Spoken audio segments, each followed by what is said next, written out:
So today we're doing a deep dive into a piece of hardware that, you probably take for granted until it just stops working. Talking about cables, Exactly, cables.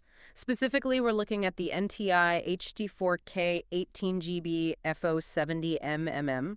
which is quite a mouthful for a model number. Yeah. But what it is a 70-meter long HDMI cable that costs $318. Right, and when you see a price tag like that, you immediately think it's just some kind of marketing gimmick. Sure. But the sources we looked at for this make it clear this is all about physics. There's a real problem that this cable solves. There is. With a normal copper HDMI cable, once you get past, say, 10 or 15 meters, you hit a wall, especially with 4K video. The signal just dies. It degrades. Resistance builds up in the copper, and you either get a black screen or weird flickery artifacts. It just can't handle the bandwidth. So to stretch that signal across a huge space, like a warehouse or a lecture hall, you can't just use a longer copper wire. You have to change the game. And that's what this is. It's an active optical cable. Okay, so break that down. What does that actually mean? It's a hybrid. I mean, on the outside, it looks like any other HDMI cable. But inside, you've got 4 super thin optical fiber cores sitting right next to 7 traditional copper conductors. So it's converting the video signal from electricity into light. Precisely. Light doesn't have electrical resistance, so it can carry that massive 18 gigabits per second of data, the full, uncompressed 4K signal at 60 hertz, with that perfect 4.4 color over 70 meters with 0 signal loss.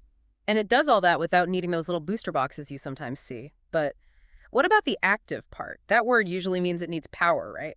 A big plug. It does need power, and that's usually the headache. But this is the clever part. It doesn't need an external power brick. How does it manage that? It uses those copper wires inside the cable to actually draw power from whatever you plug it into. It sips just enough 5-volt power from pin 18 on the HDMI port itself. Wow. So as long as your source device, like your laptop, can put out at least 500 milliamps, the cable just powers itself. Correct. It runs these tiny converters inside the connector heads. It makes a really complex piece of tech completely plug and play. That's a huge deal. I mean, if you're running this through a wall or a ceiling, you're not going to have a power outlet handy. And it's surprisingly thin for all that tech. It's only 4.5 millimeters thick, so you can hide it almost anywhere. The sources also mention some pretty critical environments for this, like in medical imaging or even on airplanes. Yeah, and that goes back to the other huge benefit of using fiber optics. It's not just about distance, it's about noise, right? Exactly. RFI and EMI. Radio and electromagnetic interference. A standard copper cable acts like a big antenna. It picks up all the stray signals in the air. In a hospital with an MRI machine running or a cockpit full of radios, that could be a disaster. You definitely do not want your surgeon's monitor glitching out. But because this cable transmits the important stuff as light, it's physically immune to all that radio noise. What goes in is exactly what comes out. There was one other little feature in there that sounds like it saves a lot of headaches. EDID learning. Ah, yeah, the EDID. That's basically the digital handshake where your TD tells your computer, hey, I'm a 4K display, and I can handle Dolby True HD audio. And that handshake is the first thing to fail with long cables or adapters. It is. The source gets confused and just defaults to a low-res signal.